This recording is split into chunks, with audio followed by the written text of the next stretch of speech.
Tuloy po natin mga kapatid yung ating pagsasagot ng pagbabasa ng mga sagot, pagbabasa ng mga tanong sasagutin ng Biblia. Ulitin ko po, ang programa po natin ay may sagot ang Biblia sa mga tanong mo. Ayan, may sagot ang Biblia sa mga tanong mo. Marami po tayong mga katanungan na ang Biblia lang po ang makakasagot ng tama. Kung sa tao po tayo lumapit, minsan hindi po tayo masyadong convinced doon sa mga sagot ng tao pag tayo ay nagtatanong. Ang dami po ng mga ma-encounter po natin kung tayo ay lumapit sa tao na magtanong. Sigurado po na iba't ibang sagot ang kanilang iparating sa atin. Pero kung sa Biblia po tayo pupunta, may sagot ang Biblia sa ating mga tanong.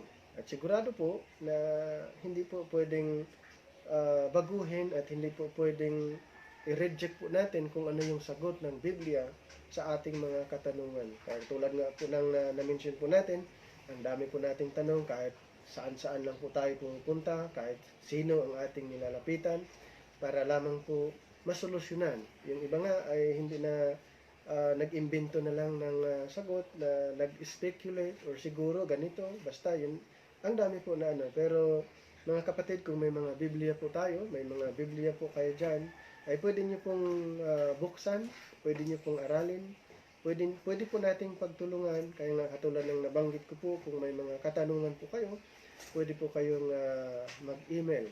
Yan, ang email address ko po ay rextanchuan@yahoo.com.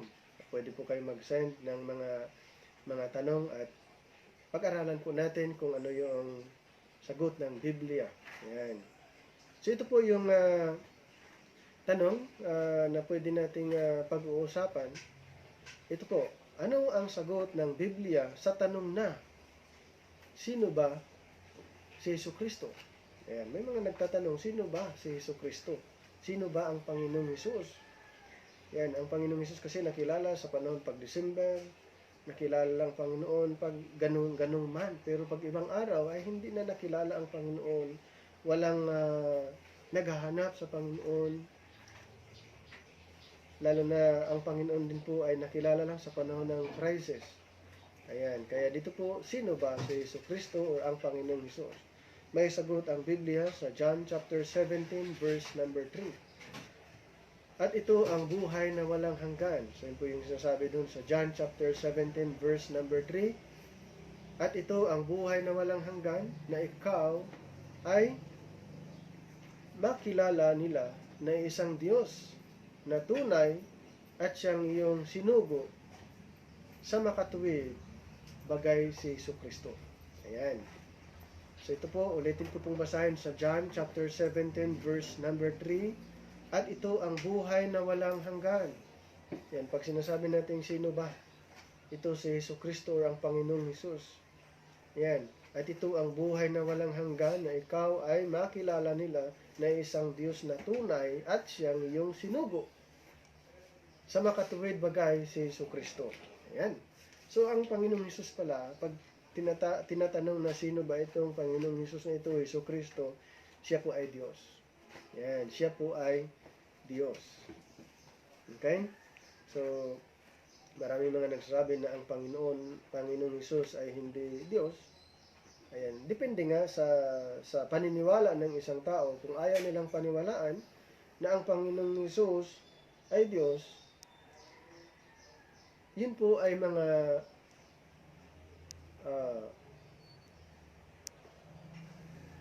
ano ng tao, speculation, or hindi po yan hindi po nila mapatunayan sa salita ng Diyos, dahil pinapatunayan po ng salita ng Diyos na ang Panginoong Hesus ay Diyos.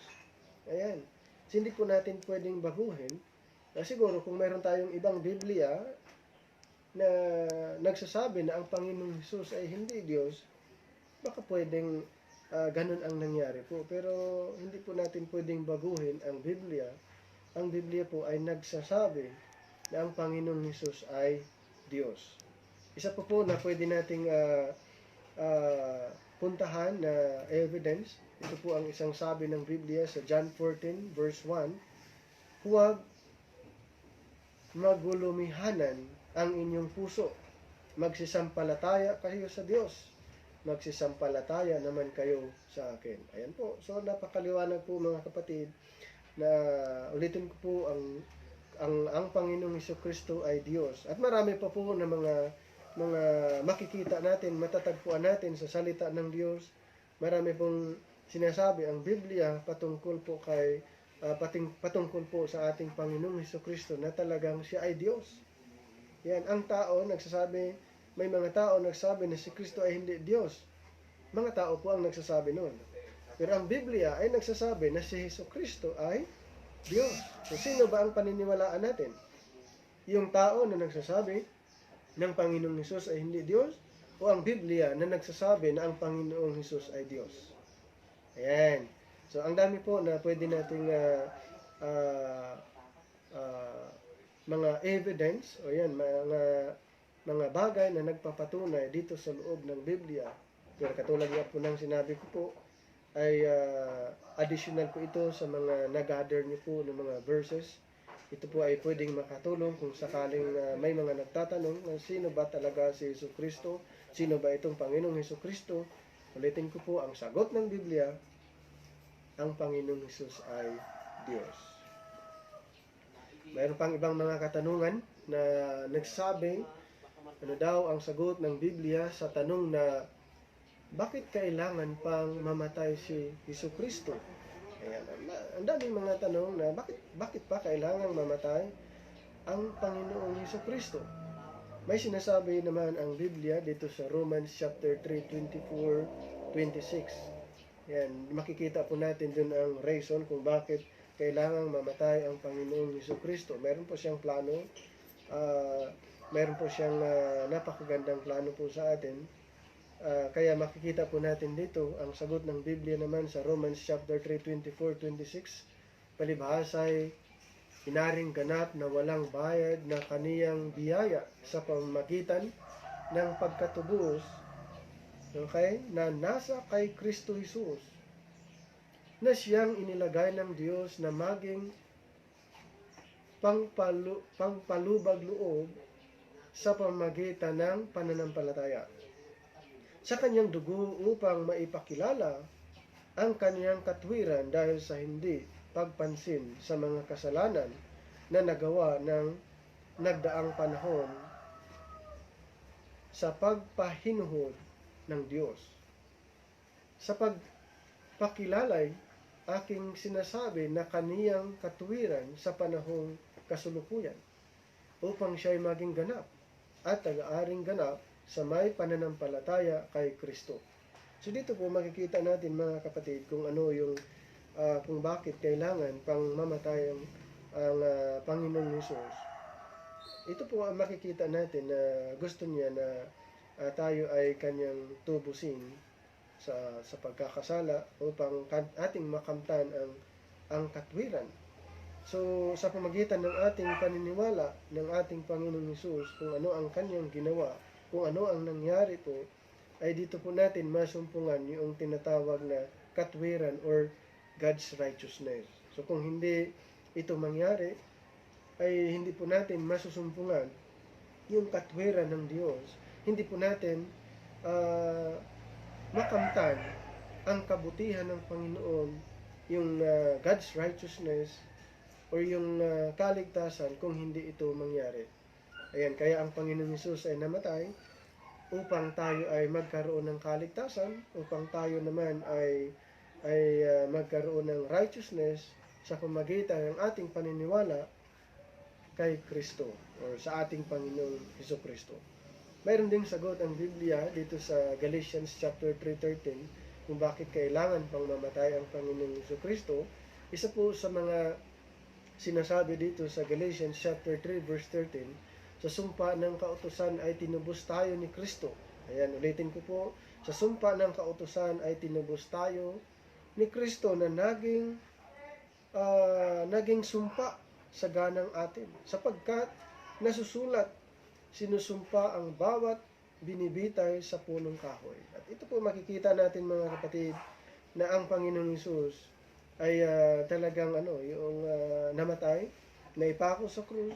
Ang isang reason po doon, ang reason po ay gusto niya tayong tubusin galing doon sa sumpa ng kautusan.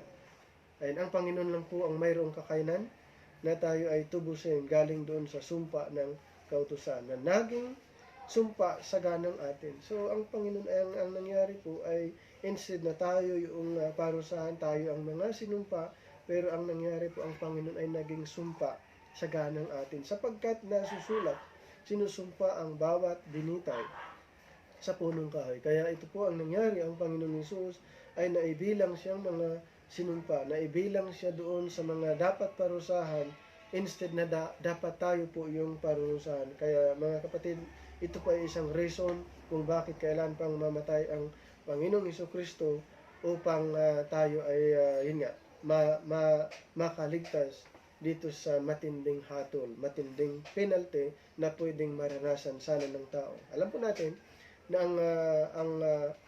ang result kung ang isang tao ay nagkasala ay ang kamatayan. At ang Panginoong Hesus ay namatay upang tayo ay makaligtas. Meron din pong isa pang sinasabi dito sa 2 Corinthians chapter 5 verse 21. Ayan, ano po ang sinasabi doon? Ano ang sinasabi ng Biblia sa 2 Corinthians 5:21? Yung hindi nakikilala ng kasalanan ay kaniyang inaaring may sala dahil sa atin, upang tayo'y maging sa kanya'y katwiran ng Diyos. So, may mga kapatid, makikita natin dito, kung titignan po natin kung ano ang ginawa ng ating Panginoong Hesus, napakaganda po. Kaya sabi dito sa 2 Corinthians chapter 5 verse 21 na ang Panginoong Hesus ay hindi nagkasala. Sino ang nagkasala? Tayo.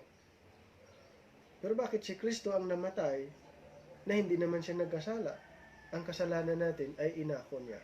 Kaya siya po yung naparusahan upang tayo ay magkaroon ng katwiran or God's righteousness. So dito po, yun po yung isa na pinaka reason kung bakit ang Panginoon ay namatay. Namatay po siya para sa atin. Namatay po siya upang tayo magkaroon ng katwiran. Namatay po siya upang tayo ay maligtas. Kaya mga kapatid, makita po natin dito na talagang ang reason kung bakit ang Panginoong Hesus ay namatay sa krus upang tayong mailigtas sa puot ng Panginoon, tayo ay maligtas doon sa penalty na inihanda ng Panginoon, doon sa parusa na hinihanda ng ating Panginoon. Ang Panginoong Hesus ang naparusahan upang tayo magkaroon ng katwiran. Ayan po. So, ulitin ko po, bakit kailangan pang mamatay ang Panginoong Hesukristo? Ito po, sinasabi sa Romans 3:24-26, Galatians 3:13, 2 Corinthians chapter 5, verse 21. Doon po makikita natin yung reason kung bakit ang Panginoon ay namatay. Okay?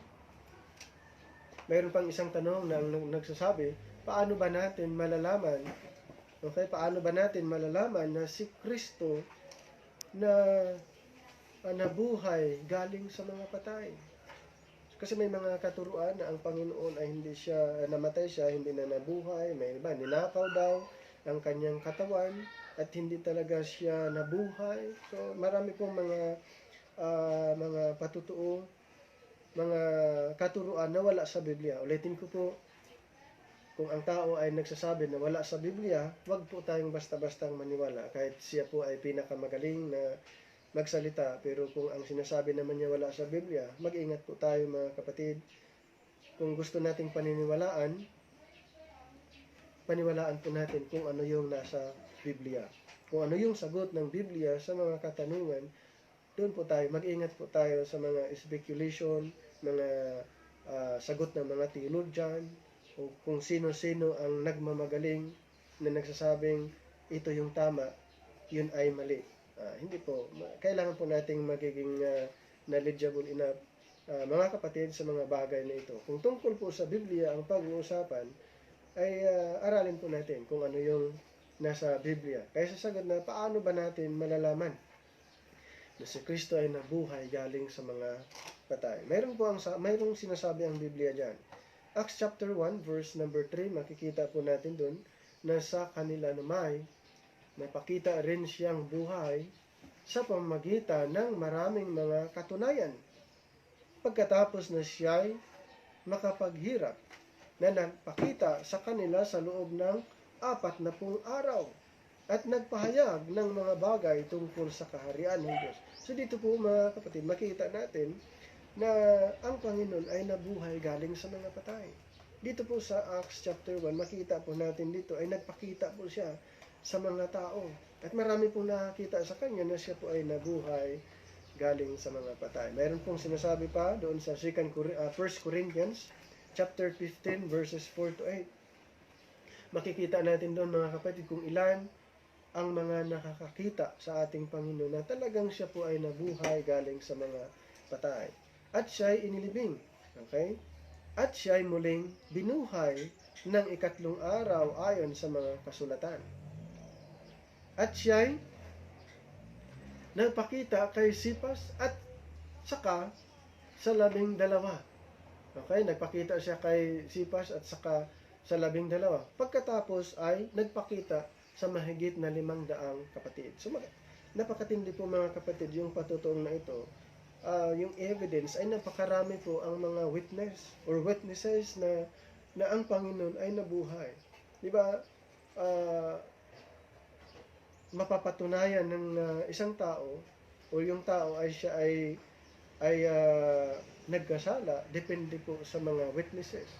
3 o 2 o 3 or 4 na witnesses ay yun po ay mapapatunayan na yun ay tama. Pero dito po makita natin mga kapatid na sa 500 ka tao ang witness or nakakakita sa ating Panginoon na siya po ay nabuhay galing sa mga patay. Sabi dito sa verse number 6 sa 1 Corinthians 15, pagkatapos ay nagpakita sa mahigit na 500 kapatid na paminsan na ang karamihan sa mga ito'y bubuhay hanggang ngayon. Datapwat, okay, ang mga iba'y nangatulog na, saka nagpakita kay Santiago at saka sa lahat ng mga apostol.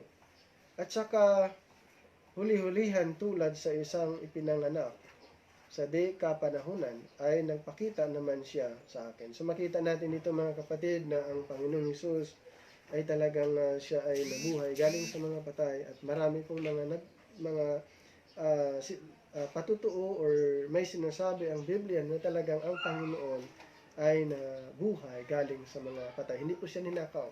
Yun po ay siyabi lang po ng mga tao na hindi naniniwala na si Kristo ay nabuhay galing sa mga patay. Kaya ulitin ko po, huwag tayong basta-bastang maniniwala sa mga sinasabi na ang Panginoon ay hindi nabuhay, ang Panginoon ay namatay, ang Panginoon ay ninakaw. Hindi po. Ang sabi ng Biblia, ang Panginoon ay namatay and then nabuhay. At marami bang nakakita? Marami. Ayon po sa binasa natin.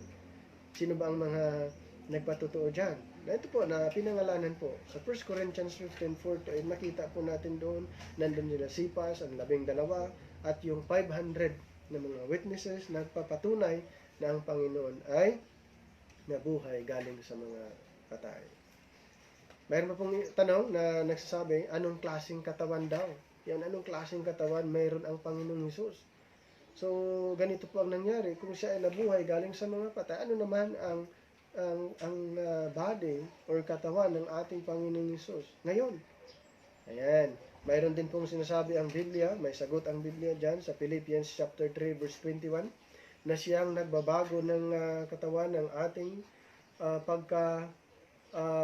mababa upang maging katulad ng katawan ng kanyang kaluwalhatian, ayon sa paggawa ng maipapasuko niya sa lahat ng mga bagay sa kanya.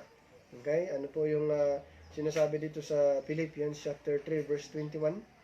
Nang ang kanyang katawan po ay ito po yung glorified body. Yan, ang katawan po na mayroon ang Panginoon ngayon ay ang glorified body. Ito pong katawang ito ay hindi po katulad ng dati niyang katawan na physical. So mayroon po siyang katawan na panlangit. At ito po yung katawan na pwedeng magiging katawan po natin later on dahil ipinangako po niya. Pero yun po, ayon sa sinasabi po na anong klaseng katawan meron ang Panginoong Hesus ngayon, yun po ay tinatawag na glorified body, heavenly body. Mayroon din pong sinasabi ang Biblia doon sa Juan, okay, John chapter 20 verse 19, ng kinahapunan nga ng araw na yaon, na unang araw. Okay? Unang araw ng Sanlinggo at nang pipingid ang mga pintong kinaroroonan ng mga alagad dahil sa katakutan sa mga Hudyo ay dumating si Jesus at tumayo sa gitna. At sa kanila ay sinabi, kapayapaan ang sumainyo. So ito po yung description ng isang katawan, mayroon ang Panginoong Hesus. Na kahit naka-close ang mga pintuan, ay makita natin na ang Panginoong Hesus ay biglang tumayo doon sa kanilang harapan. So ito pong katawang ito ay hindi bounded doon sa mga walls or sa mga pintuan, ay tumagos lang po kahit anong bagay. Itong katawan, mayroon ang Panginoong Hesus. Kaya makita po natin dito isang patutuo po dito sa Juan. John chapter 20 verse 19 na nakaklose lahat ng pintuan, pero ang Panginoong Hesus ay tumayo doon sa harapan ng mga alagad.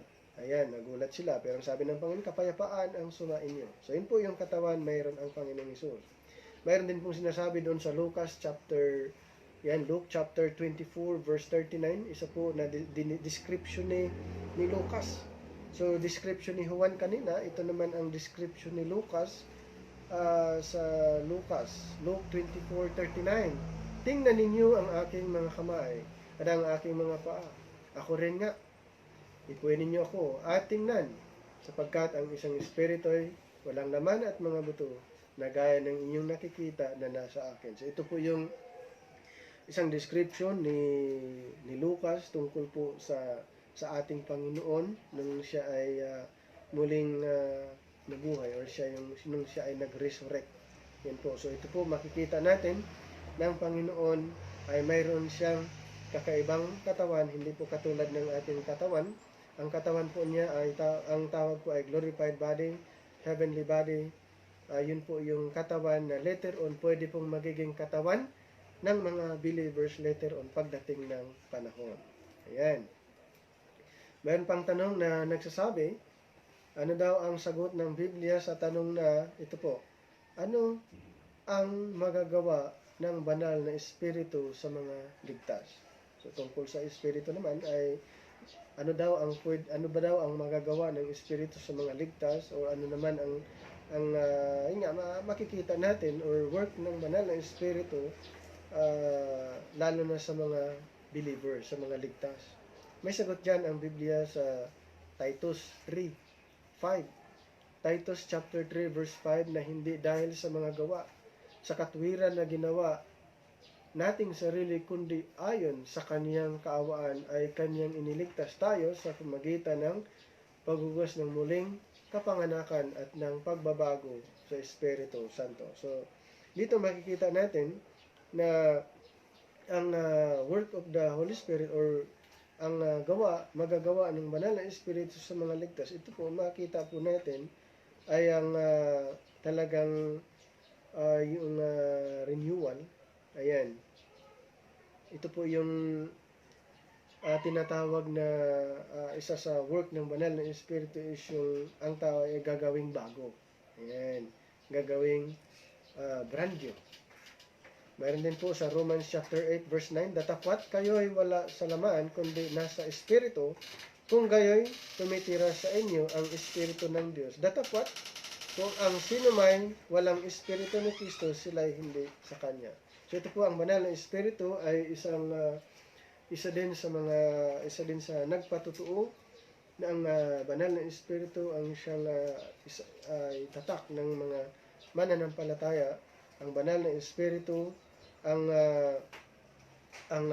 siyang nanirahan po sa atin. Ayan. Kung ang isang tao ay naniniwala po sa ating Panginoong Hesukristo, ang magagawa ng banal na Espiritu, siya po yung magiging tatak, siya po yung ah, inilagay ng Panginoon, or ang banal na Espiritu po yung nag-indwell sa atin, sa buhay po natin. Yun po yung magagawa ng banal na Espiritu, or yun po yung work of the Holy Spirit. Siya po yung after na tayo naniniwala po sa ating Panginoong Hesukristo, yun po yung nagiging tatak po sa ating sa mga believers. Ayan.